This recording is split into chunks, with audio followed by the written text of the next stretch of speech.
اچھا جی، آگے سورہ ہود کے اندر انبیاء کرام کے واقعات بیان ہوئے ہیں۔ اللہ کے نبی کریم صلی اللہ علیہ وسلم نے فرمایا کہ مجھے سورہ ہود، سورہ مرسلات، سورہ نبا، سورہ تکویر، ان صورتوں نے مجھے بوڑھا کر دیا ہے، کیونکہ ان قوموں کے اندر، اس صورت کے اندر انبیاء کرام اور ان کی قوموں کو جو عذاب دیا گیا ان کا تذکرہ کیا جا رہا ہے۔ سورت کی ابتدا کے اندر قرآن مجید کی متعلق تصدیقانہ بات، اور آگے مشرکین کو استغفار کی دعوت کہ تم مان جاؤ، سمجھ جاؤ اور اللہ رب العالمین کی طرف تم لوٹ آؤ، اور اپنے سابقہ جو تمہاری غلطیاں ہیں، سابقہ تمہاری روش ہے، اسے تم استغفار کر لو۔ آگے بیان کیا گیا کہ جو بھی زمین کے اوپر جاندار موجود ہے اس کا رزق اللہ کے ذمہ ہے۔ رزق کا وعدہ اللہ نے کیا ہے، رزق بہم انشاءاللہ انسان کو پہنچتا رہے گا۔ ہم جو عموماً مایوس ہوتے ہیں وہ روزگار کی وجہ سے پریشان ہوتے ہیں، رزق مل رہا ہوتا ہے، شکم سیر ہوتا ہے، لیکن بس ہم چاہ رہے ہوتے ہیں جی روزگار ذرا طریقے والا مل جائے، یہ چیز ذرا بہتر مل جائے، جبکہ اللہ رب العالمین نے رزق کا وعدہ کیا ہے، رزق آپ کو بہم پہنچتا رہے گا۔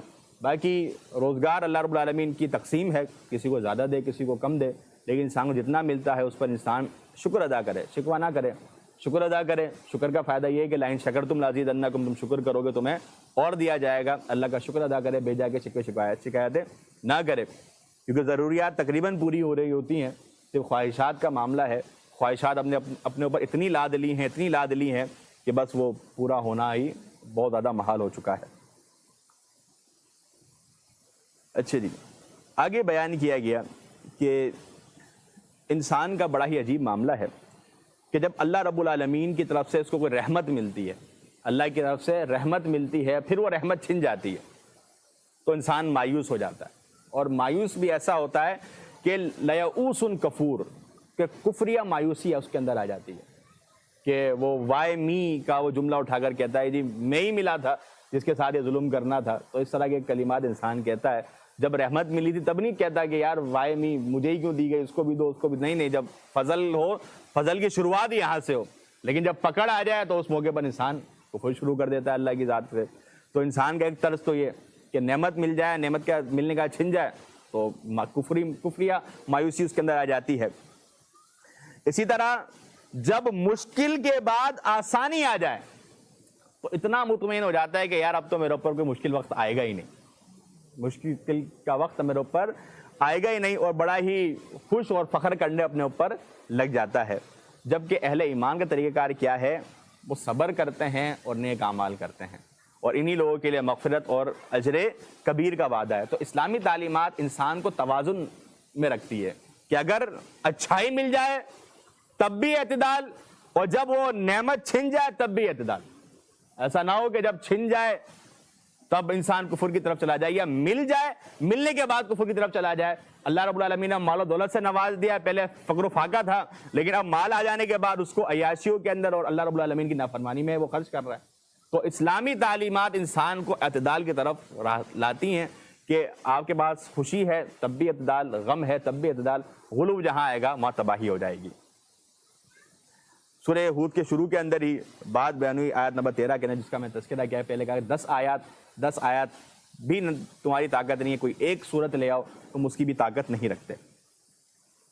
آگے بیان کیا گیا جو دنیا پرست ہے اور وہ جو نیک عمل کر رہا ہے اس کو اس کا بدلہ دنیا کے اندر ہی دے دیا جائے گا۔ صحابہ کرام بڑے رویا کرتے تھے جب اپنے دسترخوان پر ایک سے زائد کھانے دیکھ لیا کرتے تھے کہ اے اللہ کہیں ہمارے اعمال کا بدلہ تو ہمیں دنیا کے اندر تو نہیں دے رہا ہے۔ تو یہ بات وہ فرمایا کرتے تھے، اور زارو قطع رو رو کر آپ کی حالت غیر ہو جایا کرتی تھی۔ تو یہ کیفیت صحابہ کرام کی تھی۔ اللہ رب العالمین ہم سب کو ہمارے اعمال کا بدلہ آخرت کے اندر، اور ربنا آتنا فی الدنیا حسنہ وفی الآخرۃ حسنۃ وقنا عذاب النار، انسان یہ دعا پڑھتا رہے کہ دنیا کے اندر بھی آسانی رہے اور آخرت کے اندر بھی آسانی رہے۔ ایسا نہ ہو کہ جو ہے وہ دنیا کے اندر پریشانیاں ہمارے اوپر آ جائیں، ساری مصیبتیں آخرت کی ہمارے اوپر پہلے آ جائیں، یہ بھی درست نہیں ہے۔ اور انسان جو ہے جہاں بھی اعتدال کی راہ سے کٹے گا نقصان کے اندر چلا جائے گا۔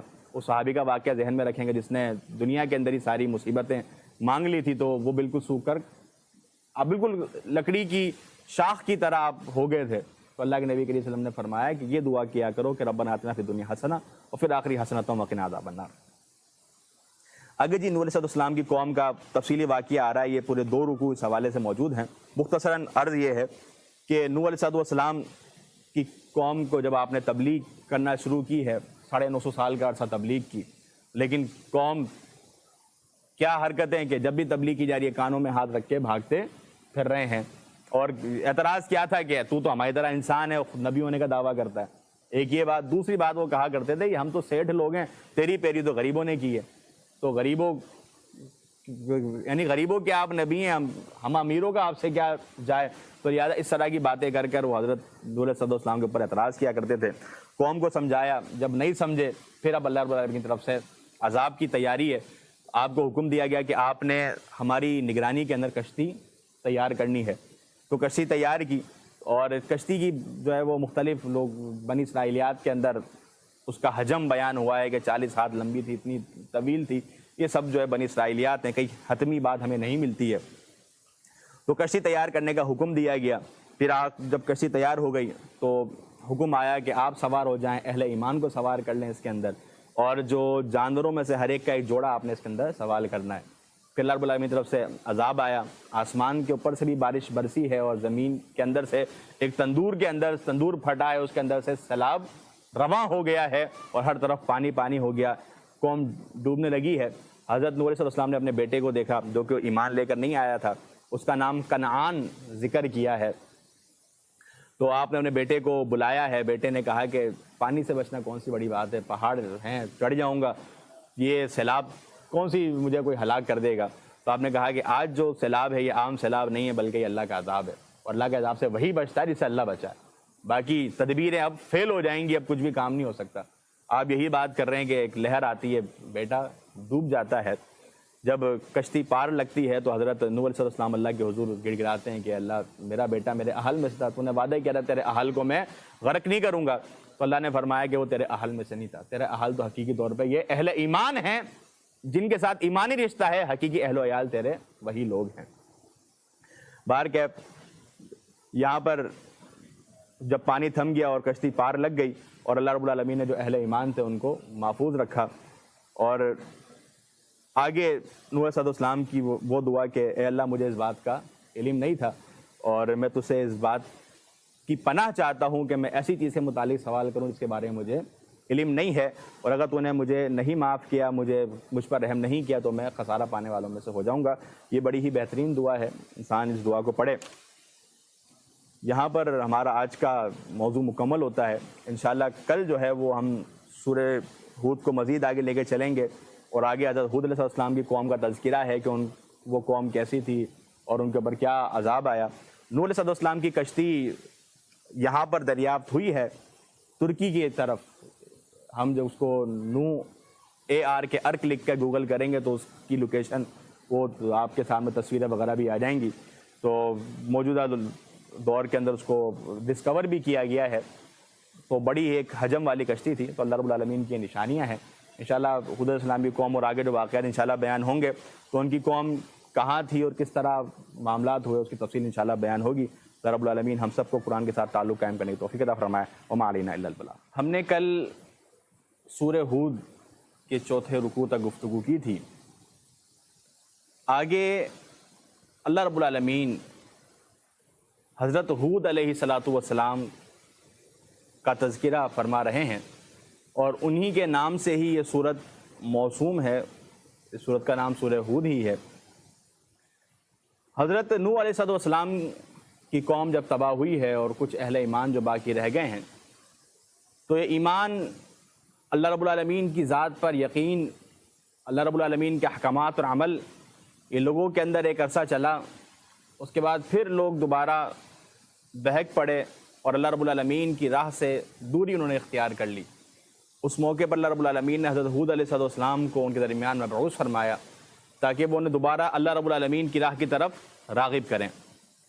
لیکن قوم اپنی بری حرکات کے اندر پڑ چکی تھی اور حضرت ہود علیہ السلام کی بات سننے پر آمادہ نہیں تھی، آپ کی بات ماننے پر وہ قطعاً تیار نہیں تھی۔ تو اللہ رب العالمین نے ان کے اوپر بڑا ہی سخت قسم کا عذاب بھیجا ہے کہ ان کے اوپر اس طرح کا عذاب آیا ہے کہ 7 راتیں اور 7 دن و رات ان کے اوپر مسلسل آندھی چلتی رہی ہے، 7 راتیں اور 8 دن مسلسل آندھی ان کے اوپر چلی ہے، جس کی وجہ سے وہ پوری کی پوری قوم اکھڑ گئی ہے اور اللہ رب العالمین نے انہیں بالکل چور کر دیا ہے۔ اسی طرح آگے بتایا گیا وَإِلَىٰ ثَمُودَ أَخَاهُمْ صَالِحًا کہ اللہ رب العالمین نے قوم سمود کی طرف ان کے بھائی صالح کو بھیجا ہے۔ یہ قوم بڑی ہی طاقتور قوم تھی، جس طرح آگے انشاءاللہ تذکرہ آئے گا، باقی اقوام کے متعلق بھی تفصیلات آگے آتی رہیں گی انشاءاللہ، وہاں پر اس کا تذکرہ ہوتا رہے گا۔ یہ بڑی ہی طاقتور اور جاندار قوم تھی، یہ اپنے ناخنوں سے پہاڑوں کو تراش کر اپنے لیے گھر بنا لیا کرتی تھی، اور ان کی باقیات آج بھی سعودی عرب کے اندر موجود ہیں۔ اللہ کے نبی کریم صلی اللہ علیہ وسلم جب صحابہ کرام کے ساتھ اس علاقے سے گزرے ہیں تو آپ نے فرمایا کہ اپنے قدم تیز کر لو، کیونکہ یہ وہ زمین ہے جہاں پر اللہ رب العالمین کا عذاب آیا تھا۔ یہ علاقہ مدینہ اور تبوک کے درمیان کا علاقہ ہے، اور آج بھی آپ اگر گوگل کریں تو آپ کو وہ باقیات ان کی مل جائے گی، اور ان لوگوں نے کتنی خوبصورتی سے گھروں کو تراشا، پہاڑوں کو تراشا اور اپنے گھر بنائے ہیں، یہ دیکھ کر انسان کی عقل دنگ رہ جاتی ہے کہ اتنی طاقتور قوم، اتنی قوت والی قوم، لیکن اللہ رب العالمین کے احکامات کو نہ ماننے والی، اللہ کے بھیجے ہوئے رسولوں کی تکذیب کرنے والی۔ جب صالح علیہ السلام نے ان کو دعوت دی ہے تو انہوں نے وہی مزاج کی نشانی کا مطالبہ کر دیا۔ یہ نشانی کا جو مطالبہ جو عموماً یہ کیا جا رہا ہے کفار کی جانب سے، یہ ہدایت کے لیے نہیں مانگ رہے، یہ ہدایت کے لیے سوال نہیں کیا جا رہا کہ ہمیں ہدایت مل جائے، ہم راہ راست پر آ جائیں، بلکہ یہ ضد کی وجہ سے، اور ان کی یہ سوچ ہوتی تھی کہ ہم اس سے نشانی کا مطالبہ کریں گے، ہم اس سے معجزے کا تقاضا کریں گے تو یہ خاموش ہو جائے گا، یہ آگے ہمیں کوئی جواب نہیں مل پائے گا، تو ہمارا جو دعویٰ ہے یا ہمارا جو پلڑا ہے وہ بھاری ہو جائے گا۔ تو جب معجزہ آ جاتا ہے تو معجزے کے بعد، کیونکہ مقصد ہدایت طلب کرنا تو ہے ہی نہیں معجزے سے، مقصد تو یہی ہے کہ ہٹ دھرمی ظاہر کرنا یا نبیوں کو نیچا دکھانا، اس طرح کی باتیں کر کے، تو جب معجزہ آ جاتا ہے تو اس معجزے کے اوپر اعتراض کرنے لگتے ہیں۔ اب انہوں نے معجزے کا تقاضا کیا تو اللہ رب العالمین کی طرف سے پہاڑ کے اندر سے ایک دیو ہیکل قسم کی اونٹنی نمودار ہوئی ہے، پھر اس اونٹنی نے بچہ بھی جنا ہے۔ یہ دیو ہیکل اونٹنی، اس کو دیکھ کر ان کو چاہیے تھا کہ ایمان لے آئے، اللہ رب العالمین کے کی طرف سے اس عظیم معجزے پر ان کو ایمان قبول کر لینا چاہیے تھا، لیکن بجائے اس کے کہ وہ ایمان قبول کر دے، انہوں نے کیا کیا کہ وہ اونٹنی دیو ہیکل تھی، اس کو چرنے کے لیے، پینے کے لیے ایک وسیع قسم کا ذخیرہ چاہیے ہوتا تھا۔ جب وہ کھیتوں میں جاتی تو سارے کے سارے کھیت چر جاتی، جب پینے کے لیے جاتی تو پورا کے پورے کنویں خالی کر دیا کرتی تھی۔ اب قوم والے پریشان، اب ایمان لانے کے بجائے انہوں نے کیا کیا کہ اس کی پنڈلیاں، اس کے پاؤں جو اونٹنی کے تھے وہ کاٹ دیے کہ پاؤں کٹ جائیں گے تو یہ ہمارے کھیتوں تک یا ہمارے جو پانی کے ذخائر ہیں وہاں تک یہ نہیں پہنچ سکے گی۔ تو جب انہوں نے یہ کام کیا ہے، پھر اللہ رب العالمین کی طرف سے 3 روزہ الٹیمیٹم انہیں دیا گیا، اور اللہ رب العالمین کی طرف سے ان کے اوپر عذاب نازل ہوا، ان کے اوپر بڑا ہی خوفناک قسم کا زلزلہ آیا، اور ایک زوردار چیخ سنائی گئی ہے جس کی وجہ سے ان کے دل پھٹ چکے ہیں، دل پھٹ گئے ہیں، اور ایسی کیفیت ہو گئی ہے گویا کہ گھر کے اندر کوئی رہنے والا ہی نہیں ہے، یہ کیفیت ان لوگوں کی ہو گئی تھی۔ آگے ابراہیم علیہ السلام کا تذکرہ ہے کہ ابراہیم علیہ السلام کے پاس فرشتے آئے ہیں، اور جب جیسے ہی فرشتے آئے ہیں تو آپ نے ان کی جانب ایک بھنا ہوا بچڑا پیش کر دیا۔ یہ ایک ہمیں نبوی ادب ملتا ہے کہ جو مہمان آئے تو اس کی خدمت گزاری کے اندر، اس کی ضیافت کے اندر انسان کو کوئی کسر نہیں چھوڑنی چاہیے، جو اس کے پاس موجود ہے وہ اس کے سامنے پیش کر دے، بلا وجہ کا تکلف بھی نہ ہو۔ بلا وجہ کا تکلف جو ہوتا ہے وہ پھر وہ مہمان جو کہ باعث رحمت ہے، وہ ہم اس کو باعث زحمت سمجھنے لگتے ہیں۔ وجہ یہ ہے کہ ہم بلا وجہ کا تکلف کرنا شروع کر دیتے ہیں۔ وہ شیخ سعدی کے متعلق ایک واقعہ ہے، تفصیل پر بات نہ جائے لہٰذا مختصراً میں بتاؤں، بات سے تعلق رکھتا ہے۔ ان کو ایک شخص نے دعوت دی تو بڑا اس نے زبردست دسترخوان سجایا اور دعوت کی. جب دعوت سے فارغ ہوئے تو شیخ سعدی نے کہا کہ کیا بات ہے دعوت شیراز کی. تو اس شخص کو تھوڑا سا غصہ آیا, تھوڑی حسد ہوئی کہ میں نے اتنی دعوت کر دی اور آپ نے شیراز کی دعوت کی تعریف کر دی. تو اگلے دن کہا کہ آپ اس تاریخ کو پھر ہم میرے پاس آئیے گا. آپ تب آئے ہیں تو اس نے پھر بسی دسترخوان, آپ نے کھانا کھایا ہے اور کھا کے پھر کہا کہ کیا بات ہے دعوت شیراز کی. آپ نے کہا تیسری دفعہ آپ پھر بلایا گھر کے اوپر, اور وسیع دسترخوان, طرح طرح کے کھانے, سب کچھ رکھ دیا. وہ آئے ہیں, کھانا کھایا اور کھانے کے بعد کہا کیا بات ہے دعوت شیراز کی. وہ سب آگ بگولا ہو گیا, وہ غصے میں آ گیا. کہا کہ آپ کے سامنے اتنی نعمتیں میں نے رکھ دی, آپ تو ناشکری کر رہے ہیں, بجائے شکریہ ادا کرنے کے آپ کہہ رہے ہیں کیا بات ہے دعوت شیراز کی. تو انہوں نے کہا کہ آپ کبھی میرے گھر آئیں, میں آپ کو بتاتا ہوں کہ دعوت شیراز کیا ہوتی ہے. تو جب وہ مہمان ان کے گھر گیا تو انہوں نے گھر کے اندر جو سالن پکا ہوا تھا وہ اور ساتھ میں سوکھی روٹیاں اس کے سامنے رکھ دی. کہا کہ یہ دعوت شیراز ہے.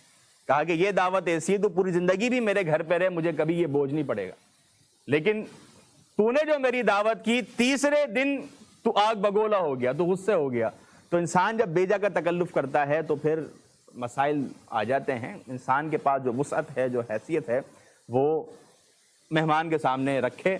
اس سے نہ اس کو مہمان زحمت لگے گا بلکہ رحمت لگے گا, اور اللہ رب العالمین کے وہ اجر پائے گا. اب حضرت ابراہیم صلی اللہ علیہ وسلم کے بعد جب فرشتے آئے ہیں, آپ نے بھنا ہوا گوشت رکھا, انسانی شکل کے اندر آئے ہیں, تو اب فرشتے کھانے کی جانب ہاتھ نہیں بڑھا رہے, کیونکہ فرشتے کھاتے پیتے نہیں ہیں, ہاتھ نہیں بڑھا رہے ہیں. تو اب حضرت ابراہیم علیہ السلام کو یہ بات معیوب گزری. وجہ یہ تھی کہ جب کسی کے گھر حملہ کرنا ہوتا تھا یا جب کسی سے کوئی برا ارادہ رکھنا ہوتا تھا تو اس کے گھر کا کھانا, اسے گھر کا نمک نہیں کھایا جاتا تھا. ایک ہمارے یہاں یہ بات ہے یار یہ نمک حلالی کرنی ہے, نمک حرامی نہیں کرنی, ایک ہمارے یہاں بھی مقولہ مشہور ہے. تو اس گھر کا کھانا نہیں کھایا جاتا تھا اگر دشمنی کرنی ہوتی تھی. تو جب ہاتھ نہیں بڑھایا تو آپ کو تھوڑا ان سے خوف محسوس ہوا. تو فرشتوں نے بتایا کہ ہم اللہ کی طرف سے بھیجے ہوئے ہیں اور ہمیں قوم لوط کی طرف بھیجا ہے تاکہ ان تک اللہ رب العالمین نے جو عذاب ان کے اوپر نازل کرنا ہے, ہم اس عذاب کو لے کر ان کی طرف جا رہے ہیں. تو پھر اس موقع پر آپ نے جو ہے فرشتوں نے ابراہیم علیہ السلام کو اسحاق علیہ السلام کی خوشخبری دی ہے. تو جب یہ فرشتے حضرت لوط علیہ السلام کے پاس آئے ہیں اور بتایا کہ آپ کی قوم کے اوپر عذاب آنا ہے اور آپ رات کے پہر کے اندر آپ نے نکل جانا ہے, تمام اہل و عیال کو لے کے آپ نے نکل جانا ہے, اپنی زوجہ کو آپ نے گھر کے اندر چھوڑنا ہے, وہ اہل ایمان میں سے نہیں ہے, اس کے اوپر اللہ رب العالمین کا عذاب آئے گا. باہر کیف اب جب فرشتے حضرت لوط علیہ السلام کے گھر میں آئے ہیں, اب قوم لوط کے اندر جو ایک بہت بڑا موذی مرض تھا وہ ہم جنس پرستی کا تھا. وہ ہم جنس پرستی کے اندر بڑی ہی بری طرح مبتلا تھے کہ جب یہ نوجوان فرشتے نوجوانوں کی شکل کے اندر جب آئے ہیں ایک خوبصورت جوان کی شکل میں, تو حضرت لوط علیہ السلام کی جو بیوی تھی جو ایمان لے کے نہیں آئی, اس نے جا کے علاقے والوں کو بتایا کہ ہمارے گھر کے اندر بڑے ہی خوبصورت نوجوان بطور مہمان آئے ہیں. اب وہ پورا کے پورے علاقے والے آئے ہیں اور آ کر حضرت لوط علیہ السلام کے سامنے یہ بات رکھ رہے ہیں کہ آپ کے گھر جو مہمان آئے ہیں آپ ان کو ہمارے حوالے کر دیں, ہم ان کے ساتھ برائی کا ارادہ رکھتے ہیں. تو آپ نے کہا کہ میری بیٹیاں ہیں, تم اگر شادی کرنا چاہو میری بیٹیوں کے ساتھ تم نکاح کر سکتے ہو, لیکن تم مجھے میرے مہمانوں کے سامنے ذلیل کر رہے ہو, اس کی تمہیں قطعاً اجازت نہیں ہے. اتنے ظالم لوگ کہ کہنے لگے کہ ہمیں آپ کی بیٹیوں میں کوئی حاجت نہیں, آپ اچھے سے جانتے ہیں کہ ہم کیا چاہتے ہیں, ہمارا تقاضا کیا ہے, ہماری پسند کیا ہے, بہت اچھے سے جانتے ہیں. تو آپ کو اس موقع بڑا شدید غم لاحق ہوا کہ پورا علاقہ ہی میرے خلاف اس موقع پہ کھڑا ہے, مجھے مہمانوں کے سامنے مجھے ذلیل اور مجھے برا ظاہر کرنے کی کوشش کر رہا ہے. اللہ رب العالمین کی مدد اس موقع پر ان فرشتوں نے بتایا کہ ہم اللہ رب العالمین کی طرف سے بھیجے ہوئے ہیں, آپ فکر نہ کریں, اللہ رب العالمین کی رحمت آپ کے ساتھ ہے. یا آپ کو جو کمتر ظاہر کرنے کی کوشش کر رہے ہیں یہ خود ہی ذلیل و خوار ہونے والے ہیں. پھر آپ کو حکم دیا کہ آپ رات کے پہر میں آپ نے نکل جانا ہے. پھر عذاب آیا اس بستی کے اوپر, اللہ رب العالمین نے اس بستی کو اٹھا کر الٹا پلٹ دیا اور ان کے اوپر پتھر کی بارش کی گئی. تو یہ بڑا ہی سخت قسم کا عذاب ہوا. ہمارے ہاں بڑے ہی افسوس کی بات ہے کہ جو لوگ ہیں جو ہم جس پرستی کو سپورٹ کرتے ہیں ان کو ذرا ہوش کے ناخن لینے چاہیے. یہ کوئی خیر کی چیز نہیں ہے بلکہ پرانی قوموں کو عذاب ہوا ہے. ایک عجیب سی بات لوگ کہتے ہیں اور ہمارے جو کچھ پڑھا لکھا نوجوان ہے وہ اس دلیل کو سن کر تھوڑا دیر ٹھہر جاتا ہے. وہ یہ دلیل دیتے ہیں کہ یار اگر یہ چیز حرام ہے تو اللہ نے بندے میں یہ خواہش رکھی کیوں؟ اگر یہ چیز حرام ہے تو اللہ نے یہ خواہش بندے میں رکھی کیوں؟ بات یہ ہے کہ شریعت پر عمل کرنا خواہشات پر کنٹرول رکھنے کا ہی کام ہے. ایسے تو انسان زناکاری پر بھی آمادہ ہے, ایسے تو انسان چوری پر بھی آمادہ ہے, ایسے تو انسان ہر کس و ناقص ہر فضول چیز کے لیے آمادہ ہے, لیکن اپنے آپ کو روک کے رکھنا ہے اس وجہ سے کہ میں نے اللہ کو منہ دکھانا. تو اپنی خواہشات کو تابع لگانے کا نام ہی اسلام ہے. اگر بے مہار چھوڑ دیا جائے گا تو ہم جنس پرستی ایک مرض نہیں ہے معاشرے میں, بے شمار امراض ہیں, پھر ہر شخص آزاد ہو جائے گا, پھر یہ دنیا امن نہیں بلکہ فساد کا گھڑ اور جہنم بن جائے گی. تو ضروری ہے کہ جو قیود دی گئی ہیں شریعت کی جانب سے وہ بہت ہی رحمت کی باعث ہیں. انسان ان کو رحمت سمجھے, اپنے لیے زحمت نہ سمجھے. زحمت سمجھے گا, آزاد ہو جائے گا تو پھر آگے اس کے لیے دنیا کے اندر ہی مسائل اور آخرت کے اندر تو مسائل ہیں ہی ہے. آگے حضرت شعیب علیہ السلام کی قوم کا تذکرہ کہ ان کی قوم کے اندر ایک مرد, وہ بڑے تاجر و مالدار لوگ تھے, بڑا اللہ رب العالمین نے انہیں نوازا. وہ کیا کیا کرتے تھے؟ ناپ تول کے اندر کمی کیا کرتے تھے. آپ ان کو سمجھاتے, وہ لوگ بھی باز آنے والے نہیں تھے. وہ کہتے کہ آپ کی بات مان کے ہم اپنا گھاٹا کر لیں گے, باتیں ہمیں سمجھ میں نہیں آتی ہیں, آپ یہ کیسی باتیں ہم سے کر رہے ہیں. تو ان کے اوپر بھی اللہ رب العالمین کا عذاب اسی طرح آیا کہ ان کو ایک سخت چیخ سنائی دی اور اس چیخ کے بعد وہ لوگ تباہ و برباد ہو گئے.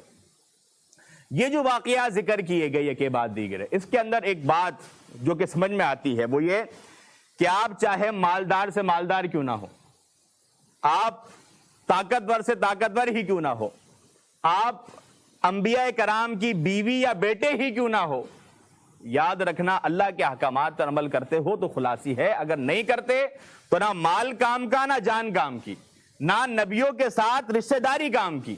اصل جو کامیابی ہے وہ کس کے اندر ہے؟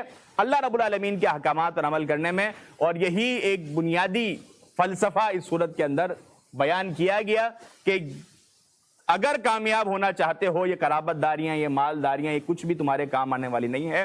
اللہ رب العالمین نے آگے واضح فرما دیا کہ وَمَا كَانَ رَبُّكَ لِيُهْلِكَ الْقُرَىٰ بِظُلْمٍ وَأَهْلُهَا مُصْلِحُونَ, کہ اللہ رب العالمین کسی بستی کو تباہ نہیں کرتا جب اس کے بسنے والے اصلاح کرنے والے ہوں, اپنی بھی اصلاح کرنے والے, دوسروں کی بھی اصلاح کرنے والے. جب یہ جذبہ ان کے اندر موجود ہے اللہ ہلاک نہیں کرتا.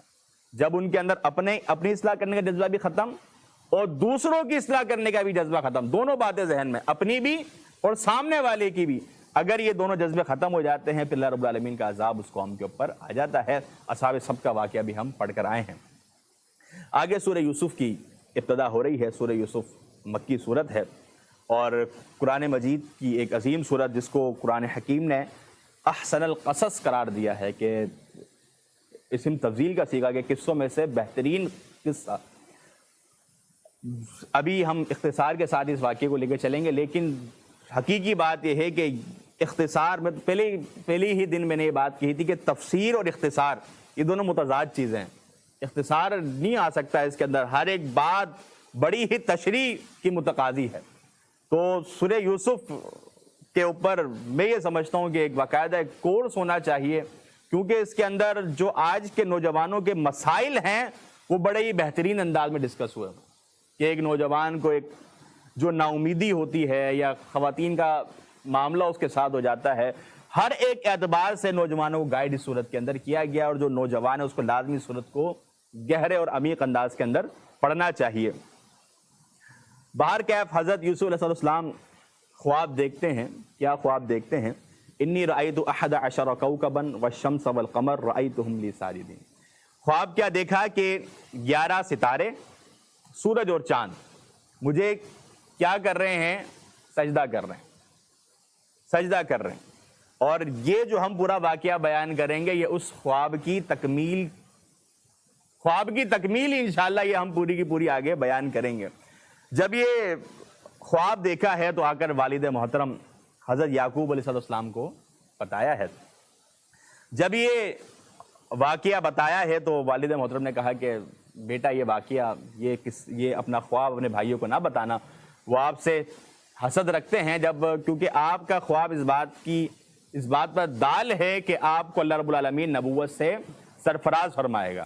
تو ایک تو پہلے ہی وہ حسد کے اندر ہیں کہ حضرت یعقوب علیہ السلام کی محبت حضرت یوسف علیہ السلام کے ساتھ زیادہ ہے، اور ایسا ہی ہوتا ہے جو چھوٹا بچہ ہوتا ہے اس کے ساتھ زیادہ انسان کی محبت ہوتی ہے، کیونکہ بڑے تو بس پل چکے ہوتے ہیں، وہ اپنے صحیح و غلط کو کافی زیادہ چیزیں وہ کر سکتے ہیں، لیکن جو ایک چھوٹا بچہ ہے اس کے تمام امور کو سمجھنا، اس کو لے کے چلنا ایک بہت بڑی ذمہ داری ہوتی ہے۔ تو چھوٹے ہیں، لاڈلے ہیں، اور جب نبوت سے بھی آپ کو سرفراز کیا جانا ہے، اب تب توجہ مزید ہو گئی، تو اب منع کیا کہ آپ نے یہ خواب اپنے بھائیوں کو نہیں بتانا، نہیں تو وہ آپ کے خلاف سازش کریں گے۔ تو آپ یہاں پر ایک بات ہمیں یہ بھی سمجھ میں آئی کہ کوئی بھی نیک کام ہم اگر کرنے جا رہے ہوں یا بھی کوئی ہمارا ارادہ ہو، وہ کوشش کر کے ہر کسی کے سامنے ظاہر نہ کریں، اس سے نظر لگ جانے کا خدشہ ہے، یا جو لوگ آپ کے خلاف ہیں وہ اس چیز کو برے طریقے سے استعمال کریں گے۔ آپ اچھا کام بھی کرنے جا رہے ہیں تو اس کے لیے جب تک اس کو تکمیل تک نہ پہنچا دیں، اپنے اس ارادے کو کوشش کر کے ظاہر نہ کریں، اور بلا وجہ کی گھریلو گفتگو کرنا، اپنے عزائم لوگوں کے سامنے بیان کرنا، یہ کوئی اچھا کام بھی نہیں ہے۔ اب ادھر جب یہ والد محترم کو قصہ بیان کیا ہے تو وہاں پر اب بھائی میٹنگ کر رہے ہیں، وہ کہہ رہے ہیں کہ والد محترم تو یوسف علیہ السلام سے بڑی محبت کرتے ہیں، تو کوئی ایسی تدبیر رچی جائے کہ ہم اس محبت کو ختم کر دیں یا حضرت یوسف علیہ السلام کو اپنے والد سے دور کر دیں تاکہ آپ کی توجہ ہم پر ہی مرکوز رہے۔ میٹنگ بیٹھی، مختلف تجویزات دی گئی، کسی نے کہا کہ قتل کر دیا جائے، کسی نے کچھ کہا، کسی نے کچھ کہا۔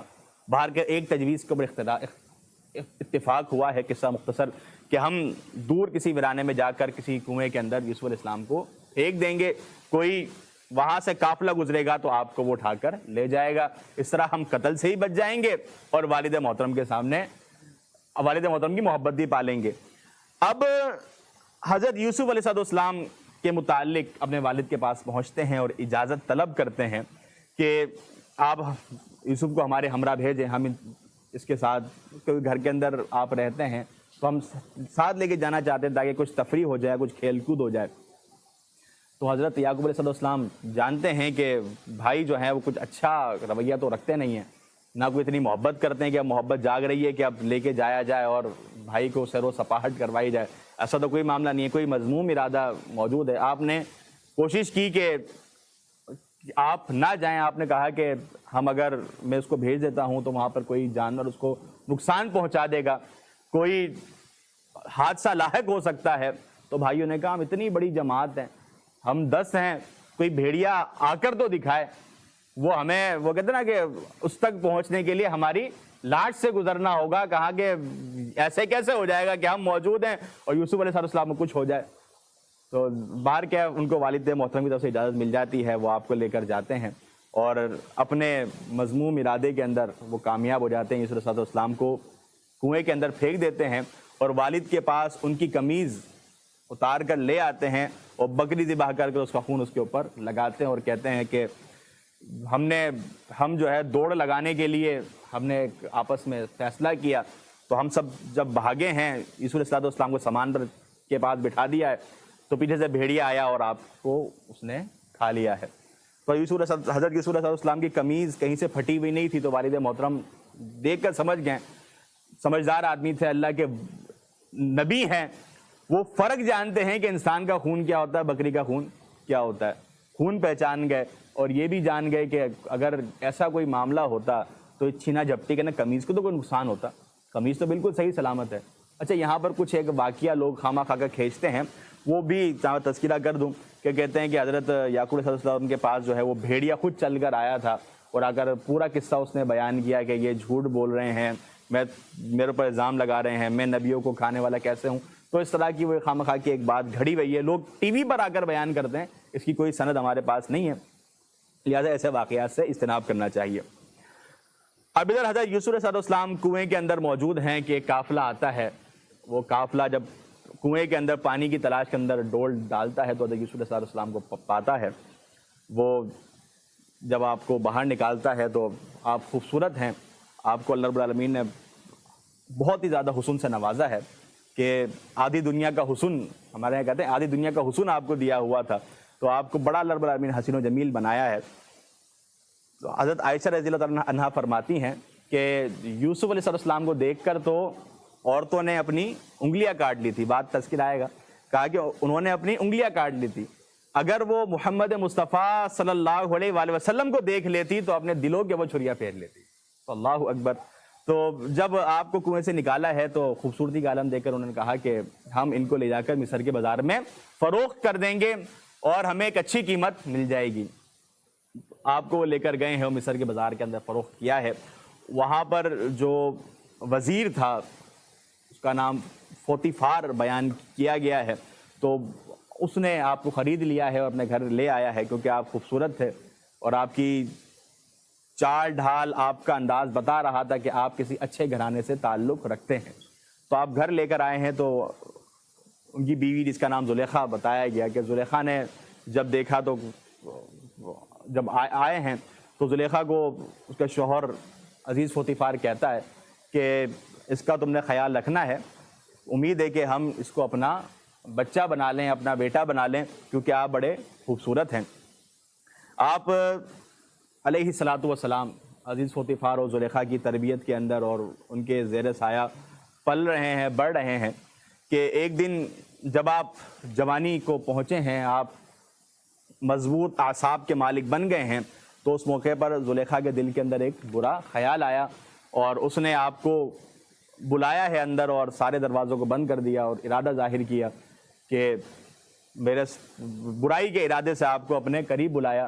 لیکن اللہ رب العالمین کی برہان, اللہ رب العالمین کی دلیل اس موقع پر آپ کے سامنے آئی اور آپ اس فعل سے دور رہے اور آپ دروازے کی طرف بھاگے ہیں. آپ دروازے کی طرف بھاگے ہیں اور جب جیسے ہی مین گیٹ کی طرف پہنچے ہیں تو عزیز مصر داخل ہو رہے ہیں. اب ادھر عجیب منظر دیکھا کہ یوسف السلام بھاگ رہے ہیں, پیچھے بیوی بھاگ رہی ہے, دروازہ کھولا, گھر کے سربراہ اندر. تو جب یہ ماجرا دیکھا تو فوراً زلیخا نے رونا دھونا شروع کر دیا اور کہا کہ اس شخص کے بارے میں کیا خیال ہے جن کو ہم نے پالا پوسا ہے اور وہ تمہاری بیوی کے متعلق غلط نظریہ, غلط عقیدہ رکھتا ہے. تو حضرت یوسف علیہ السلام نے اپنی سچائی کے اندر بات کہی تو معاملہ الجھا ہوا تھا کہ وہاں پر ایک شخص موجود تھا جو کہ عزیز فوتیفار کے ساتھ تھا. تو اس نے فیصلہ کیا کہ قمیض دیکھ لیں, اگر آگے سے پھٹی ہوئی ہے تو حضرت یوسف علیہ السلام قصوروار ہیں, اور اگر قمیض دیکھیں پیچھے سے پھٹی ہوئی ہے کہ زلیخا پیچھے سے بھاگتی ہوئی آئی ہے, تو اگر قمیض پیچھے سے پھٹی ہوئی ہے تو سمجھ جائیں کہ زلیخا قصوروار ہے. قمیض دیکھی گئی تو پیچھے سے پھٹی ہوئی تھی تو پتہ چل گیا کہ زلیخا قصوروار ہے. کہا کہ معاملہ یہاں پر دبا دیا جائے, ایک عزیز کے گھر کا معاملہ تھا, تو کہا کہ آپ اس معاملے کو آگے کہیں بیان نہ کرنا. اور یہاں پر ایک بات نوجوان سمجھ لیں, نوجوان جو خواتین کے چکر میں پاگل ہوتے ہیں وہ یاد رکھیں کہ کبھی بھی آپ کے اور خواتین کے درمیان فیصلے کا معاملہ آیا نا تو خواتین ہمیشہ صحیح ہوتی ہیں. آپ کو خواہ جوتے پڑ جائیں گے کسی بھی محلے کے اندر, کسی بھی علاقے کے اندر, آپ اس کے محبت کے اندر پاگل ہیں, لیکن وہ آپ کو جو ہے جوتے پڑوا کے ہی چھوڑے گی اور وہ وہاں پہ دم دبا کے بھاگ جائے گی. اس طرح کے بہت سارے سانحات ہمارے سامنے موجود ہیں. باہر کیف اب یہاں پر معاملہ دب گیا, لیکن بات دبتی نہیں ہے, بات منہ سے نکلتی ہے, پرائی ہو جاتی ہے. اب یہ بات پہنچتی زلیخا کی دوستوں تک پہنچ گئی اور انہوں نے کہا کہ عزیز کی بیوی ہے, وزیر کی بیوی ہے اور اپنے غلام کے عشق کے اندر پڑ گئی ہے. تو باہر کیف انہوں نے کہا کہ میرے بارے میں یہ باتیں ہو رہی ہیں. زلیخا نے کہا کہ ان کو بلوا لیا دعوت کے اوپر, پھل سامنے رکھ دیے, چھریاں دے دی ہاتھوں کے اندر, اور اس موقع پر یوسف علیہ السلام کو ان کے سامنے آنے کے لیے کہا. تو جب آپ آئے ہیں تو ان عورتوں نے آپ کو دیکھ کر حیرت میں اپنی انگلیاں کاٹ لی ہیں اور کہا کہ یہ انسان نہیں بلکہ فرشتہ ہے. تو زلیخا کہتی ہے یہ اگر میری بات نہیں مانے گا تو میں اس کو جیل بھجوا دوں گی. تو آپ علیہ السلام تنہائی میں آتے ہیں, اللہ کے حضور دعا کرتے ہیں کہ اے اللہ اگر ان سے بچاؤ کے لیے جیل جانا بہتر ہے تو جیل پسندیدہ ہے, جیل پسندیدہ ہے. یہاں پر یہ بات ہمیں معلوم ہوئی کہ انسان کو اپنے عفت، پاک دامنی اور عصمت کے اندر ذرہ برابر بھی کمپرومائز نہیں کرنا چاہیے. انسان اس کے اندر ذرہ برابر بھی نہ سوچے. جب بات عزت نفس کی آئے، جب بات دامن کے اوپر داغ کی آئے، تو انسان اس معاملے میں سیلفش ہو جائے کہ بھائی اب یہ چیز برداشت نہیں ہے. کہا کہ جیل جانا منظور ہے، لیکن ان خواتین کے ساتھ کوئی بھی اس طرح کا معاملہ میں اللہ رب العالمین مجھے سے تو نے محفوظ رکھنا ہے. جیل اگر بہتر ہے، جیل میں اگر میں محفوظ رہ سکتا ہوں تو مجھے جیل بھیج دے ان سے، لیکن تو نے مجھے محفوظ رکھنا ہے. تو نوجوانوں کو یہاں سمجھنا چاہیے کہ زندگی کے اندر زلیخا بہت تمہیں ٹکرائیں گی، لیکن تم نے یوسف علیہ السلام والا کردار اپنانا ہے اور اپنے دامن کو تم نے بچانا ہے. عموماً نوجوان طبقہ بڑے ہی فتنے مبتلا ہو جاتا ہے جب خواتین ان کو برائی کی طرف بلاتی ہیں. اور اس وقت ایک بہت بڑا مسئلہ ہے، وہ یہ ہے کہ ہمارے ڈپارٹمنٹ کے اندر، ہمارے ہر تعلیمی انسٹیٹیوٹ کے اندر خواتین کی بہتات ہو چکی ہے.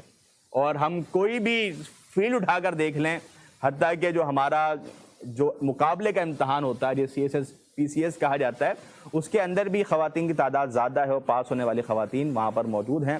جب خواتین کی اکثریت ہے، ہر مقام پر خواتین موجود ہوتی ہیں، تو وہاں پر کئی خرابیاں اس وقت آ رہی ہیں، اور وہ سب خرابیاں ہم سب کے سامنے ہیں اور ذکر کرنے کی ضرورت نہیں. ہر بندہ اپنے ارد گرد نظر دوڑا لے کس قدر خرابیاں جنم لے رہی ہیں خواتین کے ہر ایک ڈپارٹمنٹ میں گھسنے کی وجہ سے. تفصیل کا وقت نہیں ہے، اس کے اوپر بھی مزید بات ہو سکتی ہے. لیکن جب خواتین کے ساتھ انٹریکشن ہوتا ہے، خواتین جب دعوت دیتی ہے برائی کی طرف، اس موقع پر سنبھالنا بہت زیادہ مشکل ہوتا ہے. ویسے تو میں یہاں بیٹھا ہوں، آپ یہاں بیٹھے ہیں، باتیں سننا سمجھنا، ارادے باندھنا بہت آسان ہوتا ہے. لیکن جب زندگی کے اندر ایسا معاملہ آتا ہے، جب خاتون اٹھ کر آپ کو میسج کر دے گی، جب خاتون آ کر آپ کے پاس بیٹھ کر آپ کا ہاتھ پکڑ لے گی، پھر پتہ چلے گا کہ آپ کے اندر ایمان یوسف موجود ہے کہ نہیں ہے. تو اللہ رب العالمین ہم سب کو اس طرح کی آزمائشوں سے محفوظ رکھے. اللہ رب العالمین ہم سب کو اپنی عزت کی اور اپنی عصمت کی حفاظت کی توفیق بخشے. باہر کیف یہ اب آپ کو جیل کے اندر بھیج دیا گیا ہے، تو جب جیل کے اندر آپ آئے ہیں تو وہاں پر آپ کے دو ساتھی ہیں، وہ خواب دیکھتے ہیں. ان کے اندر ایک خواب دیکھتا ہے کہ میرے سر کے اوپر روٹیاں ہیں، ان کو پرندے کھا رہے ہیں. ایک دیکھتا ہے کہ میں بادشاہ کو شراب پلا رہا ہوں. تو آپ ان کو کہتے ہیں کہ میں تمہیں اس خواب کا جو تعبیر ہے وہ بتا دوں گا. تو جب خواب کی تعبیر آپ بتانے کے لیے بیٹھے ہیں، تو خواب کی تعبیر سے پہلے جو پہلی دعوت ان کو دی ہے وہ کون سی دعوت دی ہے؟ توحید کی دعوت. کہ یا صاحب السجن ارباب متفرقون خیر ام اللہ الواحد القہار، کہ یہ بتاؤ کہ در در بھٹکنا بہتر ہے یا ایک اللہ کا در بہتر ہے. تو جب بھی سمجھانے کی بات ہے پہلے توحید کی بات سمجھائیں، نقطہ توحید سمجھ میں آنا چاہیے. توحید کی دعوت دینے کے بعد آپ نے ان کو خواب کی تعبیر بتائی، کہا کہ جس نے سر کے اوپر روٹی دیکھی اس کو پھانسی لگا دی جائے گی، اور جو شراب پلاتا تھا وہ اس کو آزاد کر دیا جائے گا اور وہ بادشاہ کو شراب پلائے گا. باہر کے جس طرح خواب تھا ویسا ہی ہوا، اور یہ شخص جب آزاد ہوا، جیل سے چھٹنے لگا، تو آپ نے کہا کہ بادشاہ سے میرا تذکرہ کرنا، لیکن وہ بھول گیا. اور مورخین نے لکھا کہ تقریباً 10 سال مزید آپ جو ہے قید کے اندر رہے. بعد میں 3 سال لکھا ہے، بعد میں 10 سال لکھا ہے. تو مطلب کہ ایک طویل عرصہ آپ قید کے اندر اس موقع پر رہے ہیں.